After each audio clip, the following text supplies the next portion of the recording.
We got a lot of fun stuff on the Just Baseball show today. Aram Layton, Ryan Finkelstein. We have headlines to dive into. Cedric Mullins signed with the Rays. I know Fink is excited about that. You'll hear about why. We've got the international players to break down, and we're excited about that. One of which already signed, Cody Ponce. We're going to break that down with the Blue Jays. What does that look like? What kind of pitcher are the Blue Jays getting there? And then a little bit of a breakdown on what the contract predictions can look like and where these players may go, because there's a lot of fun with Imai, Murakami, and more Okamoto as well.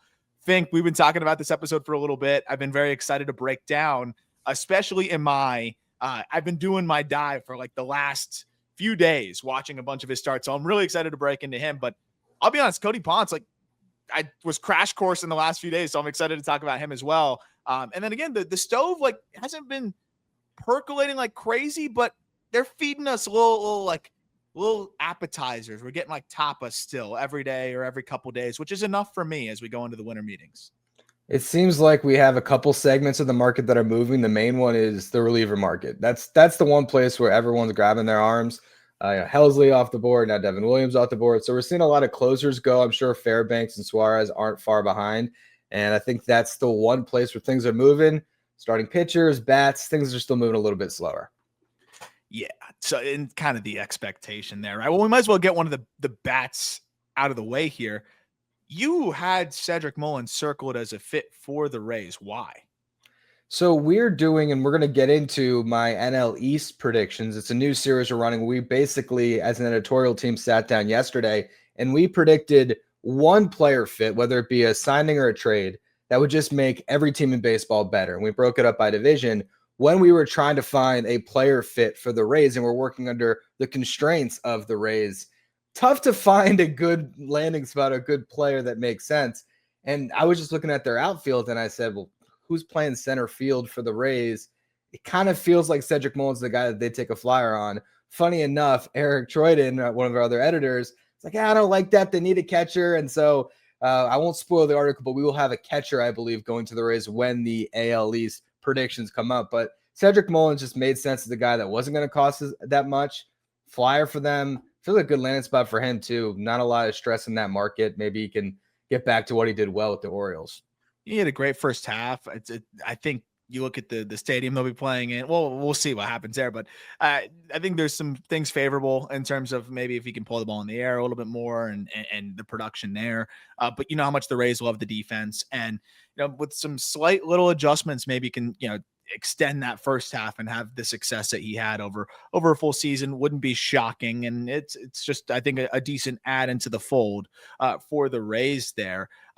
Do we want to save Ponce for the international conversation, or do we just get that out of the way now as well? Maybe because he's already signed. Yeah, maybe we should just talk about it as part of the headlines because it's one of the big signs we've had this week. So it became kind of a surprise, right? When people, you know, we started to see, hey, this guy can get $30 million, because last time we saw him was 2021, I believe, in the stateside, and he had a 7 ERA and 38 in the third innings with the Pittsburgh Pirates. Since then, he has been one of the best pitchers in KBO. He's MVP, but he also threw really well in NPB through stretches as well. His stuff is night and day from where it was when he was stateside. And on top of that, as you can see, like with the video, those that are watching on YouTube, he can work all four quadrants really well now. So yes, the zone's a little bit bigger in KBO, so it's going to be interesting to see how these strike figures translate. But I don't really care. Like if you've got a 66% strike rate or higher across your entire arsenal, which is 4 pitches, that's a good indicator. And then his fastball's up multiple ticks from where it was a couple years ago. He averaged 95.5 on the fastball. And then he's got the changeup that looks like a great pitch, as you saw, the curveball and a cutter at like 90. I love this pickup for the Jays. You know, I think Jays fans might be like, oh, I hope this isn't Yariel Rodriguez all over again. Yariel was more of a flyer where you had maybe more upside because of how talented his arm is, but he had kind of bounced around, had dealt with some injuries, command inconsistencies. This is a higher floor guy here that I think has a great chance in Ponce to at least just anchor the back of the rotation there. And in a world where the Jays, I think they get volatility and Cease, I think on the other side here, they're looking for a little bit of a neutralizer there.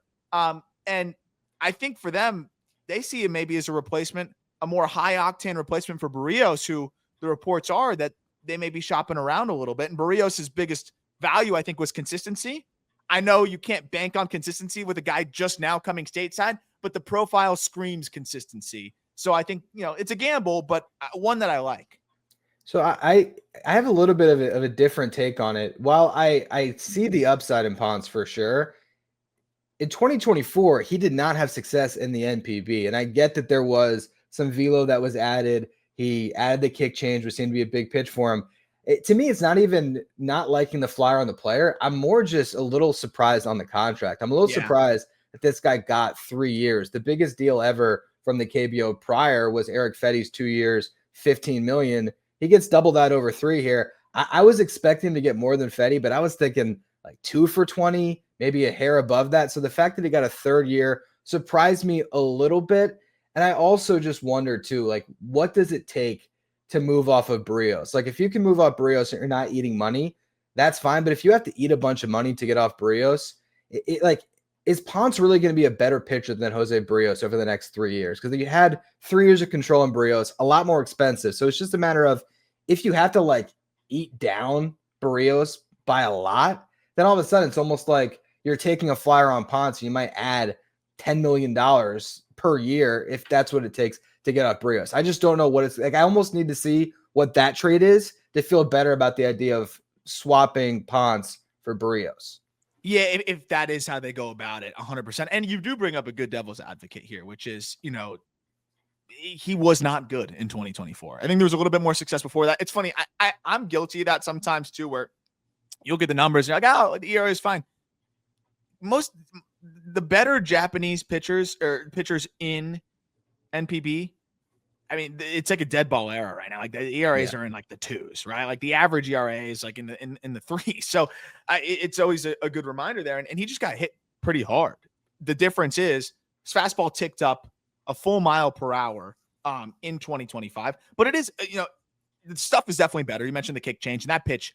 That's the other part. I think the Blue Jays are really betting on that kick change, which is, I mean, the numbers are crazy. 37% chase rate, 25% swinging strike rate, like all great peripherals. But it's an inferior league to NPB. KBO, like it's still a great league, right? But it's inferior. There's no doubt about that. So that's where it becomes a really interesting conversation. I still just think the floor is higher than like a Yariel, because I feel good about Ponce being able to just settle in, worst case is a 5 and eat some innings for you. The craziest part is like, that's kind of the going rate. I'm just surprised to your point that it was 3 years. I would have thought maybe 2 years. It's not as bad of a situation there in terms of if it doesn't work out, he's off the books kind of quickly. Him getting that 3rd year stands out to me. And I guess it's just probably a product of so many teams wanting to take a chance on a player that they're buying where the stuff went last year, I guess.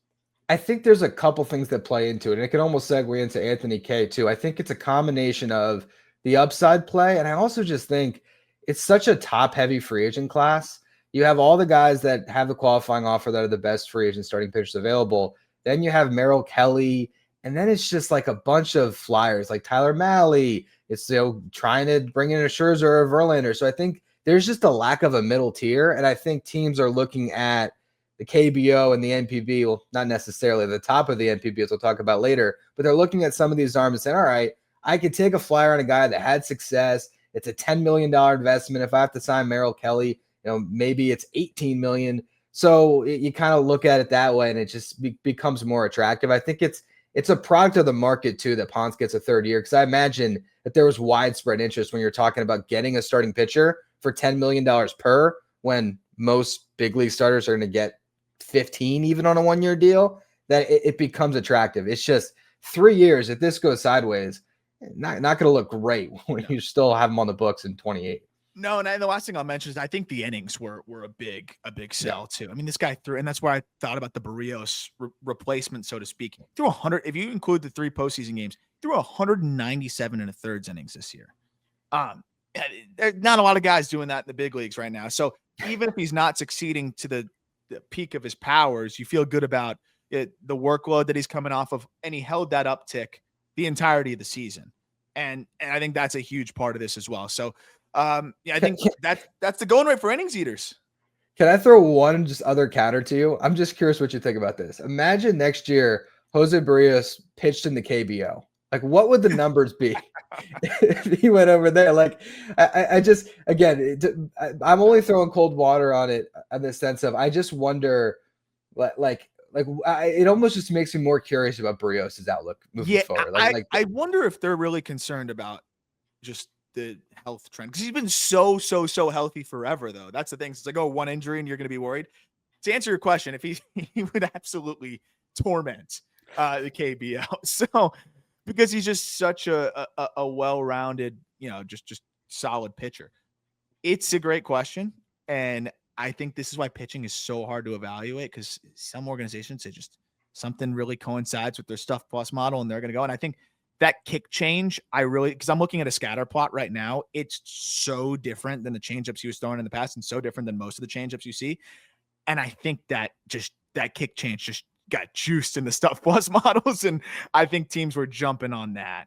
But I love the delivery. I think there's a lot to build on there. And then the breaking balls he's throwing, but you also don't know how the stuff's going to look shape wise as he comes over. So a lot of interesting things, but I think clearly to the Blue Jays, if they think they can get off of that Barrios contract, it seems like it may be worth it for them to take this chance with Ponce. No, for sure. I mean, I think it's, if you could move him without eating a bunch of money, then I understand it. You got cheaper in the rotation with that spot you just spent on Dylan Cease, and there's upside that Ponce could be better than Barrios next year if it really translates. I just think there's more risk than I feel like the general consensus has been on this deal, and I just wanted to provide that kind of devil's advocate to it. And I think if you didn't have Barrios coming off of an injury, you'd say, oh, well, he's always healthy. So now you have, like, for the first time ever, some risk with Barrios. And maybe that was all that the Blue Jays needed, because the most valuable part of Barrios was that there was no risk. Did you think we'd be talking about Anthony Kay in the big 2.5, almost 2.6 as a Mets guy? The only reason I did is because I wrote our article breaking down all the guys that could come over, and I saw what he did in the NPB. But yeah, no, I did not know if we would see Anthony Kay again. By all accounts, I don't know if you remember from his time with the Mets, but I just see some social media stuff from him. I love the way he always engages with the fans out there, and then he just seems like the man on social. So I'm glad that he pitched his way to get back stateside and prove that he was worth that first round pick in 2016. I think he already has done that, right? You go out and do what he's done in NPB. You prove that you're a first round talent, right? And he had some good stretches even as a prospect, and he bought himself plenty of runway where he just faltered in the big leagues. And I think with Kay, it's funny because I thought if it would have ever fully clicked for him, it would have been as just that left-handed reliever. But here he is coming over now as a starter. Also crazy, he's going to be 31 years old at the start of the season. But he comes back. You got to take the ERA numbers and everything with a grain of salt. But he comes back with coming off of a good season, filling up the strike zone. I think you look at the ability to keep the ball in the yard, to really limit output offensively. It didn't give up a lot of hits. Opponents at 199 against him. Like, there's a lot to like, and the stuff was good. I mean, he averaged 94.5 with the fastball, pumped the zone with that, has a cutter at 90, a sweeper at 83, a sinker at 94, and then a changeup that will mix it. Like, it's kind of this kitchen sink left-handed approach that could work in the back end of a rotation. Yeah, we've been talking about the pitchability lefty kind of making this resurgence in the big leagues. And so I think he fits the mold of what's working. And for the White Sox, I mean, why not? It'll work with Fetty. Best case scenario, you turn him into a prospect. Worst case scenario, he eats some innings on a bad team for a couple of years. But it does make me feel old when you say Anthony Kay is 31, because I remember it was the first trade I covered on Locked On Mets, like the first big move. It was kind of like a turning point on my show where the Mets picked up Marcus Stroman, and I realized, transactions get you views, but or downloads. But yeah, Anthony Kay and Simeon Woods Richardson. I was like, why are the Mets doing this? They're not even in the mix. But it was a fun trade to look back on. I like the value point here that we're talking about here. Kay obviously doesn't have the stuff that Ponce potentially has with the quality of secondaries. We're talking about a lefty that's in the mid 90s, and with several like breaking balls with the cutter and the sweeper, and then the ground ball rate is what really stands out to me. 57% ground ball rate. if this guy's an innings eater to the point that we were just making, for the White Sox to get him at $5 million a year for the next 2 years, and it's a $2 million buyout in the third year, if the mutual option doesn't get agreed to, which mutual option has been agreed to in like 7 or maybe 12 years. I don't know what the exact time is. It's a good get for the White Sox. A team that was probably going to struggle to convince any veteran arm to come, pitch for them. Yeah, I mean, they did it last year too with Adrian Hauser, as far as just, hey, that's what you should do in your rebuilding team. Like, yes, you want to give some room to your prospects to get those starts, but also you need to eat innings. And I think this was a pretty smart investment for them to get some upside. And again, I mean, there's every chance if it works out, he's on another team at the deadline. Any more headlines you want to get into before we talk about the exciting players coming over still from NPB KBO?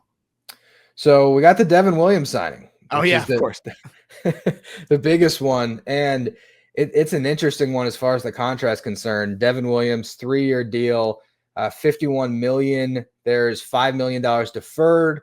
The deferrals are, I think it takes the present day value right around $45 million for Devin Williams, but no opt-outs, which is the thing that I thought was kind of surprising. The Mets clearly convinced Devin Williams that he would want to stick around and just be a part of the Mets for the next 3 years. This is not a play like Helsley where it was, all right, reset my market and try to get the Josh Hader contract next year.